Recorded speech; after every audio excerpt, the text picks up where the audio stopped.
အနီရောင်သွေးလိုစီးဆင်းနေတဲ့ရေတံခွန် blood fall သွေးရေတံခွန်နာမည်ကြားရုံနဲ့တင်ကြောက်စရာကောင်းပြီးတော့တေလာဂလီရှာလို့ခေါ်တဲ့ရေခဲတောင်အောက်ကနေစီးဆင်းလာပြီးတော့အန္တာတိကတိုက်မှာတည်ရှိပါတယ်အရင်တုန်းကလူတွေကဒီရေထဲမှာအနီရောင်ပိုးမွားတွေနဲ့ရေမော်တွေရှိလို့ရေကနေတာလို့ထင်ခဲ့ကြပါတယ်ဒါပေမဲ့သိပ္ပံပညာရှင်တွေတေချာလေ့လာကြည့်တော့မှရေထဲမှာတန်တက်တွေအများများနေတာကိုတွေ့ရပြီးတော့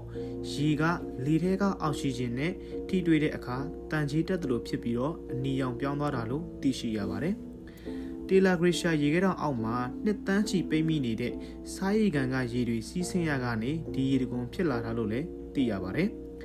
ဒီစားရေကန်တွေကရေတွေဟာလွန်ခဲ့တဲ့နှစ်တန်းပေါင်း2တန်းလောက်ကတည်းကရေခဲပြင်အောက်မှာပိတ်မိနေတဲ့ရေတွေဖြစ်ပါတယ်ရေတွေဟာစားပတ်ဝန်းမှုနှုန်းအလွန်များတာကြောင့်ယနေ့ချိန်ထိမခဲပဲစီးဆင်းနေစေဖြစ်ပါတယ်ဒီရေထဲမှာအောက်ဆီဂျင်မလိုတဲ့ပိုးမွားတွေကိုတွေ့ရှိခဲ့ပြီးတော့သူတို့ဟာတန်တက်နဲ့ဆာလဖိတ်ကိုအသုံးပြုပြီးအသက်ရှင်နေထိုင်ကြပါတယ်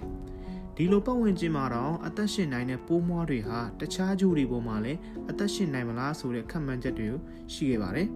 ရေတံခွန်ရဲ့ရေတွေဟာသွေးလိုအနီရောင်ရှိခြင်းတန်တက်များစွာပါဝင်နေခြင်းနဲ့